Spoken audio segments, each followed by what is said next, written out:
৮ বছর পর ট্রেনে দেখা হলো তালাকপ্রাপ্তা আইপিএস স্ত্রীর সাথে। তারপর যা হলো তা সব কিছু বদলে দিল। বন্ধুরা, এটি দিল্লি থেকে প্রয়াগরাজগামী ট্রেনের একটি সত্য ঘটনা, যেখানে দিল্লি থেকে প্রয়াগরাজগামী ট্রেনটি নিউ দিল্লি জাংশনের ১ নম্বর প্ল্যাটফর্মে দাঁড়িয়েছিল। ছাড়তে ৫ মিনিট বাকি ছিল। এসি 2 টায়ার বগির ভেতর প্রাইভেট ব্যাংকের ক্লার্ক রাঘব জানলার ধারের লোয়ার বার্থে বসেছিল। সামনের লোয়ার বার্থটি তখনও খালি ছিল। তার নজর বারবার সামনের খালি বার্থের দিকে চলে যাচ্ছিল।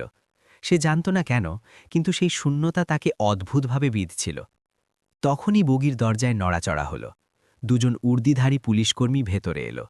তাদের সাথে আগে আগে আইপিএসের খাঁকি উর্দি পরা একজন বলিষ্ঠ মহিলা ছিলেন। ট্রেন ছাড়ার ঘোষণা দূর থেকে শোনা যাচ্ছিল। ৫ মিনিট বাকি ছিল। মহিলা কোচের ভেতর নজর বোলালেন, যেন কোনো নির্দিষ্ট জায়গা খুঁজছেন। তার হাতে ফাইল ছিল। চালচলনে আত্মবিশ্বাস ছিল এবং মুখে সেই শক্তি যা প্রায়শই উর্দির সাথে চলে আসে। মহিলা নিজের সিট নম্বর দেখলেন এবং সোজা রাঘবের দিকে এগিয়ে গেলেন। তিনি ঠিক তার সামনের লোয়ার বার্থের কাছে এসে থামলেন। মহিলা নিজের ছোট ব্যাগটি ওপরে রাখলেন, ফাইল বের করলেন এবং ঠিক রাঘবের সামনের লোয়ার বার্থে বসে পড়লেন। এখন দুজনেই মুখোমুখি ছিলেন, কিন্তু রাঘব মাথা নিচু করে নিজের ফাইল পড়ছিল।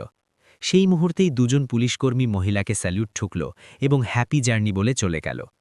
তখনই রাঘব মাথা তুলল এবং সেই মুহূর্তে যেন তার ভেতরে কিছু একটা থেমে গেল। সেই একই মুখ, সেই একই চোখ, কিন্তু এখন আর সেই মানুষটি নেই। মীরা মিশ্র, তার স্ত্রী নয়, তার তালাকপ্রাপ্তা স্ত্রী। এখন একজন আইপিএস অফিসার। তার মনে হলো যেন কেউ হঠাৎ তার পুরনো জীবন তার সামনে রেখে দিয়েছে, না জিজ্ঞেস করে, না সতর্ক করে। মীরার উর্দি একদম পরিপাটি ছিল। কাঁধে তারা, মুখে আত্মবিশ্বাস এবং বসার ভঙ্গিতে সেই অধিকার। সে বসতেই ফাইল খুলল, যেন সামনে বসে থাকা লোকটা তার কাছে কোনো মানেই রাখে না। রাঘব তাকে দেখছিল। এবার সে চোখ সরানোর চেষ্টাও করল না। ৮ বছর, ৮ বছরে মানুষ অনেক কিছু ভুলে যায়, কিন্তু যখন কেউ ঠিক সামনে বসে পড়ে তখন সব কিছু একসাথে ফিরে আসে। গলার স্বর, ঝগড়া, নীরবতা এবং সেই সিদ্ধান্তগুলো যার বোঝা আজও কাঁধে ছিল। মীরা ফাইল থেকে মাথা তুলল। তার নজর সোজা রাঘবের সাথে ধাক্কা খেল। এক মুহূর্তের জন্য তার চোখে চেনার হালকা একটা চমক এলো এবং পরের মুহূর্তেই তা নিভে গেল।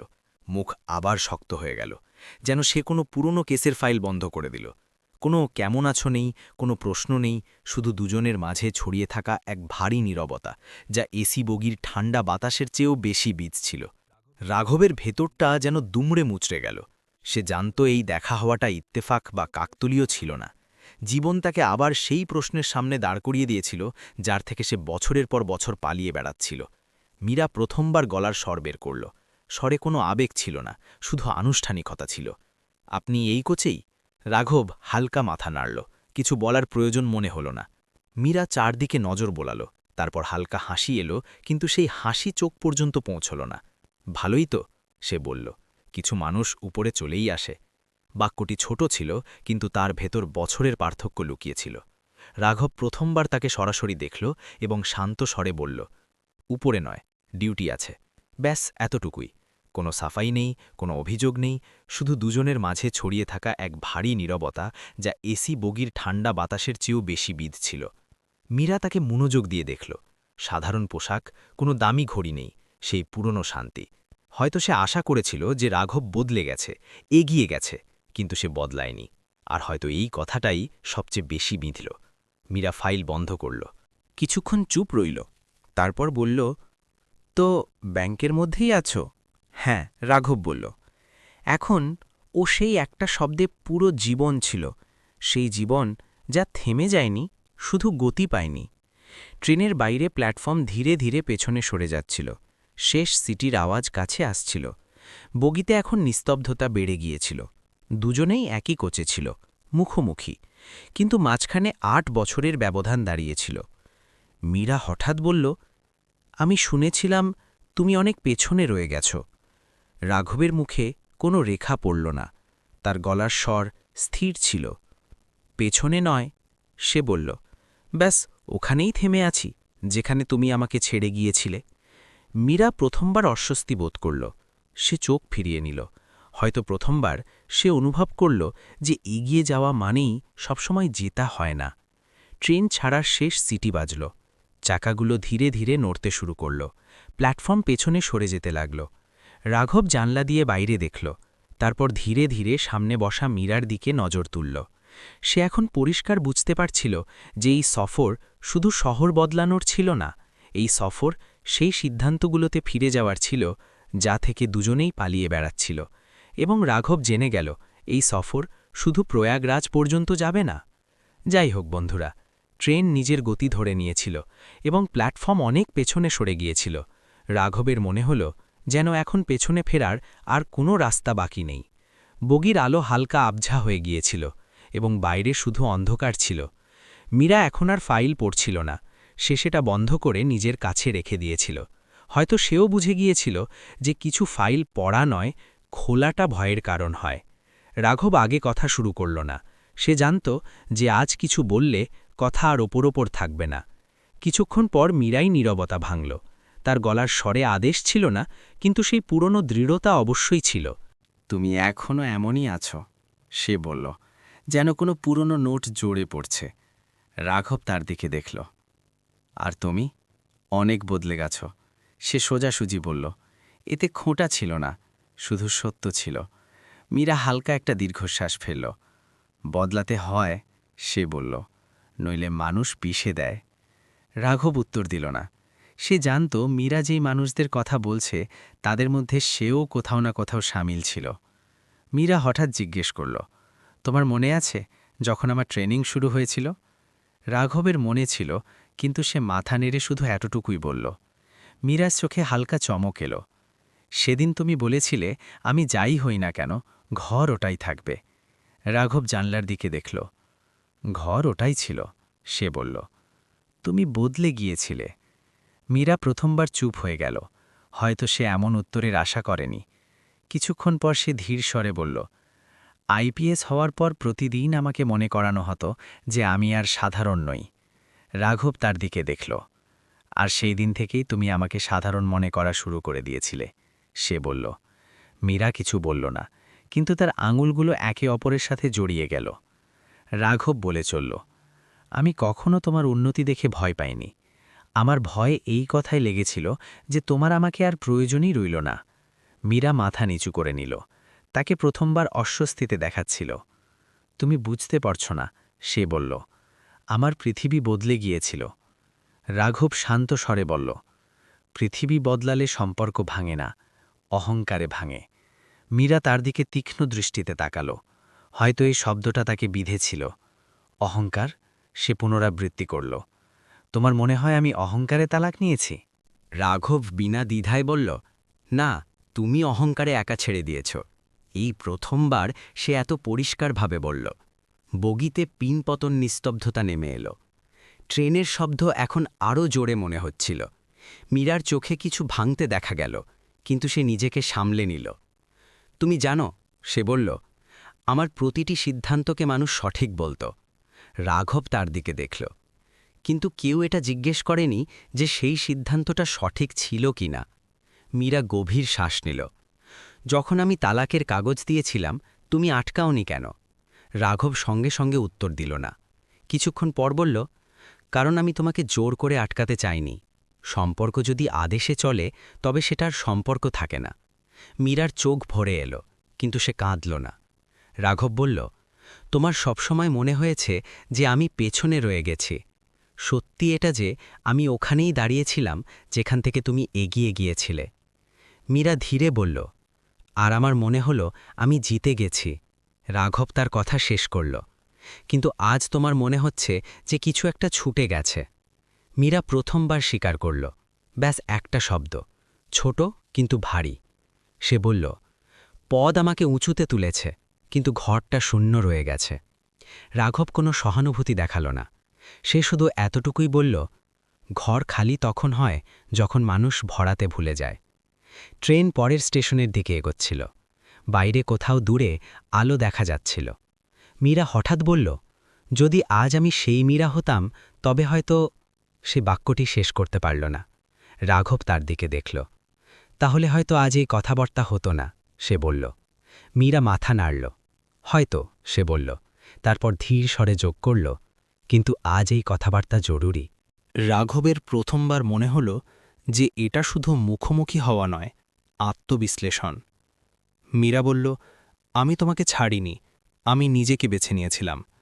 রাঘব উত্তর দিল, আর আমি তোমাকে আটকাইনি, কারণ আমি তোমার স্বাধীনতা বেছে নিয়েছিলাম। দুজনেই চুপ হয়ে গেল, কিন্তু এই নীরবতা আগের মতো ছিল না। এতে প্রশ্ন ছিল, উত্তর ছিল, এবং কিছু অসম্পূর্ণ সিদ্ধান্তও ছিল। রাঘব বুঝে গেল যে এই সফর এখন আর শুধু গত হয়ে যাওয়া কথার রইল না, এটা কোনো নতুন মোড়ের দিকে এগোচ্ছিল। এবং সেই মুহূর্তেই মীরা সেই কথাটা বলে দিল যা রাঘবের পুরো ভাবনাকে নাড়িয়ে দিল। যদি আমি ভুল করে থাকি, তবে কি সেটা শুধরানো যেতে পারে? মীরার এই প্রশ্ন বগিতে গুমড়ে রইল, কিন্তু রাঘব সঙ্গে সঙ্গে কোনো উত্তর দিল না। ট্রেন নিজের লয়ে ছুটে চলছিল, যেন তার এই প্রশ্নের কোনো পরোয়া নেই। রাঘব জানলা দিয়ে বাইরে দেখল। বাইরে অন্ধকার ছিল, কিন্তু দূর দূর পর্যন্ত বিস্তৃত রেল লাইন পরিষ্কার দেখা যাচ্ছিল। তার মনে হল, জীবনও কিছুটা এমনই হয়, রাস্তা পরিষ্কার দেখা যায়, কিন্তু দিক বাছা কঠিন হয়। মীরার চোখ রাঘবের উপর আটকে ছিল। সে কোনো হ্যাঁ বা নায়ের সন্ধানে ছিল না, বরং এটা জানতে চাইছিল যে সামনে বসে থাকা মানুষটা আজও সেই আছে নাকি বদলে গেছে। রাঘব গভীর শ্বাস নিল। ভুল শুধরানো যেতে পারে, সে বলল, কিন্তু প্রতিবার সবকিছু আগের মতো হতে পারে না। তার স্বরে না নালিশ ছিল, না আশা, শুধুই সত্য। মীরা মাথা নিচু করে নিল। আমার আগে মনে হয়েছিল যে সময় সবকিছু ঠিক করে দেবে, সে বলল। সময় অভ্যাস শেখায়, রাঘব উত্তর দিল, ইনসাফ নয়। এই কথাটা মীরার ভেতর পর্যন্ত লাগল। সে বুঝে গেল যে রাঘব এখন আর সেই মোড়ে নেই যেখানে আবেগ দিয়ে সিদ্ধান্ত বদলে যায়। কিছুক্ষণ দুজনেই চুপ রইল। তারপর মীরা বলল, তুমি জানো তালাকের পর মানুষ আমাকে কি বলতো? রাঘব তার দিকে দেখল। কি? মীরা হালকা তিক্ততার সাথে বলল, যে আমি ঠিক করেছি, যে আমি এগিয়ে গেছি, যে এমন সম্পর্ক পেছনে টানে। রাঘব শান্ত স্বরে জিজ্ঞেস করল, আর তুমি তাদের সবার কথা মেনে নিলে? মীরা উত্তর দিল, কারণ প্রত্যেকেই সেটাই বলছিল। রাঘব ধীরে বলল, ভিড় প্রায়শই সঠিক হয় না, ব্যাস বেশি হয়। মীরা প্রথমবার হালকা একটু হাসল, কিন্তু সেই হাসি বেশিক্ষণ টিকল না। হয়তো, সে বলল, কিন্তু সেই সময় আমার মনে হয়েছিল যে আমি দুর্বল হয়ে পড়ব। রাঘব তার দিকে দেখল। দুর্বলতা সম্পর্ক পালনে হয় না, সে বলল, দুর্বলতা হয় সম্পর্ক ছেড়ে দেওয়ায়। মীরা তার কথা কাটতে চাইল, কিন্তু থেমে গেল। সে বুঝতে পারছিল যে রাঘব কোনো জয়ের সন্ধানে নেই, সে শুধু নিজের জায়গায় দাঁড়িয়ে আছে। সে বলল, তোমার কখনো একাকিত্ব অনুভব হয়নি? রাঘব সঙ্গে সঙ্গে উত্তর দিল না। কিছুক্ষণ পর বলল, হয়েছে, কিন্তু আমি সেটাকে কারণ হতে দিইনি যে আমি নিজেকে বদলে ফেলি। মীরা জিজ্ঞেস করল, কখনো রাগ হয়নি? রাঘব মাথা নাড়ল। হয়েছে, সে বলল, কিন্তু আমি সেটাকে অভ্যাসে পরিণত হতে দিইনি। মীরা অনুভব করল যে রাঘবের এই শান্তি কোনো বাধ্যবাধকতা ছিল না, বরং বেছে নেওয়া রাস্তা ছিল। ট্রেন একটা ছোট স্টেশনে ধীর হল। কিছু লোক উঠল, কিছু নামল, বগিতে একটু নড়াচড়া হল, তারপর সব শান্ত হয়ে গেল। মীরা হঠাৎ বলল, যদি আজ আমি ক্ষমা চেয়ে নিই, তবে কি? সে বাক্যটি শেষ করল না। রাঘব তার দিকে দেখল। ক্ষমা চাইলে বোঝা হালকা হয়, সে বলল, বিগত সময় ফিরে আসে না। মীরার চোখ ভরে এলো। আমি ভেবেছিলাম আমি শক্ত হয়ে গেছি, সে বলল। তুমি শক্ত হয়েছ, রাঘব উত্তর দিল, কিন্তু হয়তো মানুষ থাকতে ভুলে গেছ। এই কথাটা তেতো ছিল, কিন্তু মীরা এটা অস্বীকার করল না। সে ধীরে বলল, আমি এখনও শিখতে পারি। রাঘব প্রথমবার তার কথায় থেমে ভাবল। শেখা তখন কাজে আসে, সে বলল, যখন বদলানোর জায়গাও থাকে। মীরা তার দিকে দেখল। আর যদি জায়গা থাকে? সে জিজ্ঞেস করল। রাঘব বলল, তবে শর্ত থাকবে।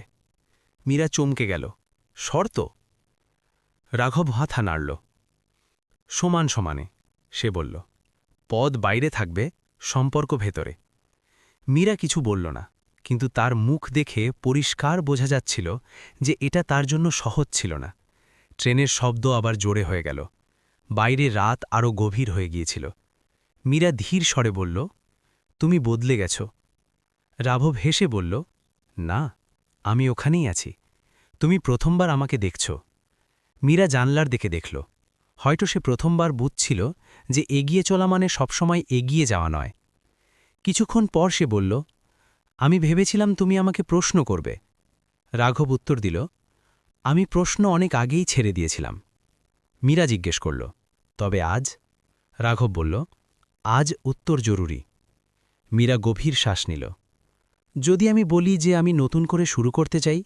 সে বলল। এটা সোজা প্রশ্ন ছিল। রাঘব তার দিকে দেখল। তার চোখে না তাড়াহুড়ো ছিল, না ভয়। শুরু তখনই হয়, সে বলল, যখন পুরনো শেষ হয়ে যায়। মীরা বলল, তাহলে কি আমাদের মধ্যে সব শেষ হয়ে গেছে?